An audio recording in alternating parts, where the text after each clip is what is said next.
Cheap scientific investigation of flight. This video shows ways to use your paperang aircraft and your launcher for the scientific investigation of flight. The first thing is to make sure that your launcher delivers a repeatable launch. So lots of test, tweak, repeat, test, tweak, cycle to get closer and closer landing spots. How do you know you've got repeatable launches? Well, we use maths and we account for the messiness of the real world. What you need to do is make a succession of launches and mark the spots where the aircraft first hits the ground. This is a bit tricky and requires judgment. I use paper crosses blue tacked onto my hard floor to make my marks. If you're working on carpet, coloured pins might be better. You'll find your launching skills improve with practice. I had to have 2 goes at photographing this sequence, and the second set were much closer clustered together, and I went much faster getting through the launches. I used a plumb line, a thread with a pin on the end, to work out the spot on the floor that was exactly underneath the release point on my launcher. I faffed about a bit, but I quite liked that attention to detail.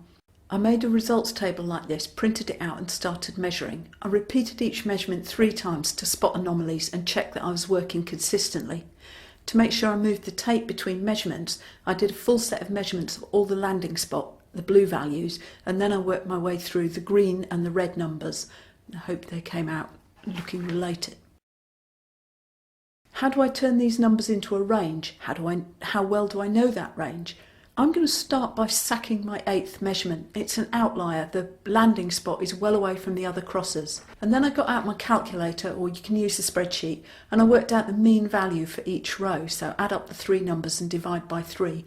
For my top row, that's 1.440 metres. Then I looked at the results and identified the largest and the smallest values. The difference between these values is the range of your results. For my measurements, the biggest is 1.539 metres and the smallest is 1.337 metres. The difference is 0.202 metres. The uncertainty in my measurement, how well I know it, is half this value, 0.101 metres. So I can say that the range of my aircraft under these launch conditions is 1.422 plus or minus 0.101 metres. But wait, I'm saying I can measure this uncertainty to the nearest millimetre, and at the same time I'm saying the uncertainty is plus or minus 10 centimetres. This is engineering, not maths. We care about numbers that are practical and useful for describing the world. Realistically, I can honestly say that the range of my launcher under this set of conditions is 1.4 plus or minus 0.1 metres.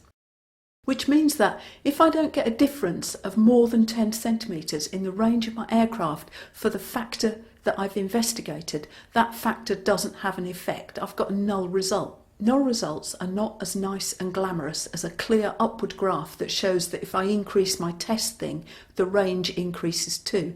But they're hugely important in real engineering because they tell researchers and designers what not to bother spending money on.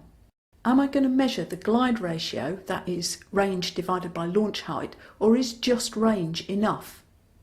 The answer depends on what I want to use my results for. If I want to compare different launchers, I need to take the benefit of a higher launcher out of the numbers, so I use the glide ratio. If you want to compare your results with mates, you use the glide ratio. But if you're just examining the effect of a single factor on the flight of your aircraft from your launcher, simple range will tell you everything you need to know. What factor are you going to investigate? What will your independent variable be? The short answer is make sure it's something you can measure, and that might be easier said than done. For instance, I know that the mass of the aircraft affects flight range. I started this video using one of the chunky aircraft I made from thick paper for the first video, but I didn't get decent range until I made another aircraft from ordinary printer paper. Do you have a set of scales that can measure the difference? If you investigate mass using different thicknesses of paper, you need to keep the wings exactly the same size. I didn't worry about this, and that would be a confounding variable. It would scupper my investigation. How are you going to measure the wing area? You could use squared paper and count squares, or if you've got some accurate scales, you can measure the mass of the aircraft. the mass of the aircraft divides into two parts. It's the mass of the spars at the front and the mass of the wing.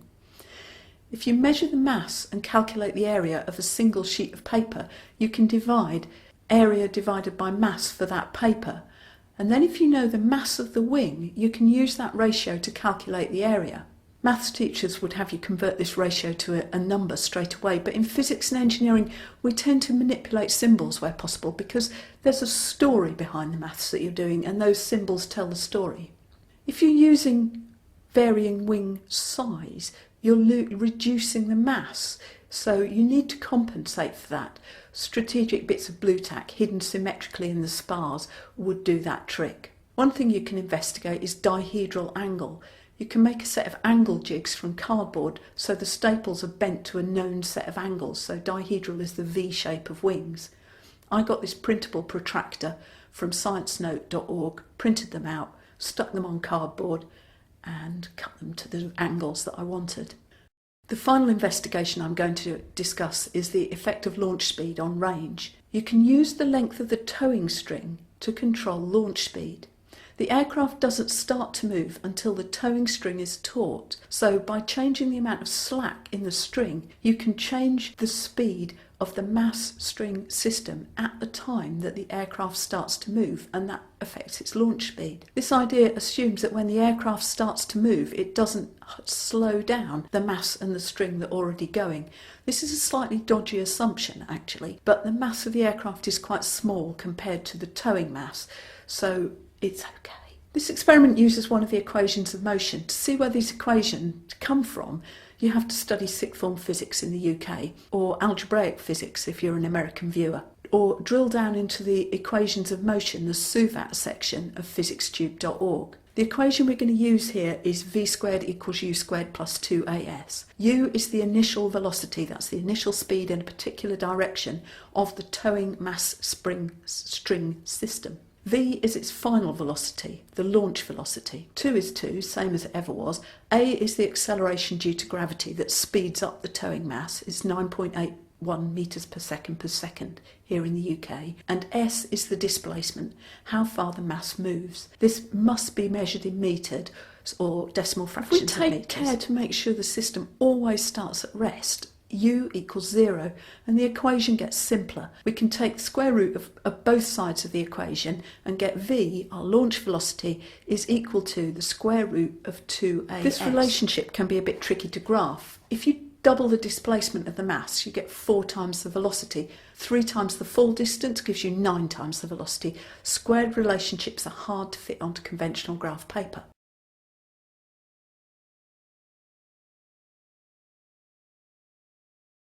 The lowest launch velocity happens when the towing string is taut right from the start. The aircraft starts to move as soon as the mass starts to fall. My smallest displacement is the length of my horizontal string, the length of the cardboard box I'm using as a launch surface. So I can work out minimum velocity is equal to the square root of 2as, that's the square root of 2 times 9.81 times, in my case, 0.075 plus 0.397, comes out to 3.04 metres per second.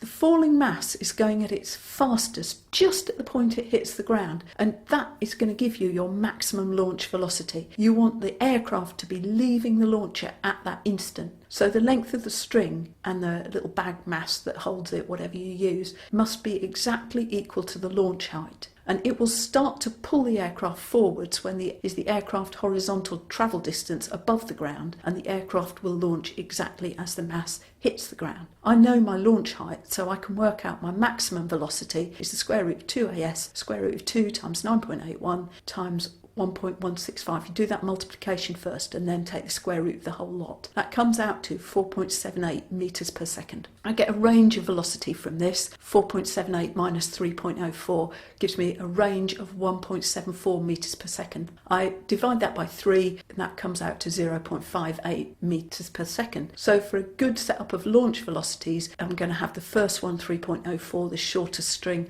3.04 plus 0.58 is 3.62 metres per second, and so on.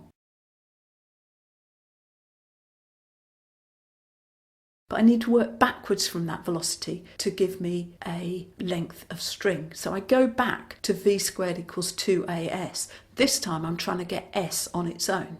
I can do anything I like to an equation as long as I do the same thing to both sides of the equals sign. So I divide both sides by 2, which cancels on the right hand side. 2 over 2 is 1. Divide both sides by a, cancels on the right hand side again. Mirror flip the equation so it looks a bit tidier the way we used to see them. And then s is equal to v squared over 2a. So I put in my numbers. S equals 3.62 squared divided by, open brackets, 2 times 9.81, close brackets. And that comes out to 0.668 metres. I need my string and any extension bag that I use for carrying batteries to have a total length of 0.668 metres. So there we go, a set of ideas for making your flight investigation scientific. Start with something really simple, get a system that works nicely, and then the sky or an EPQ is the limit. Thank you for watching.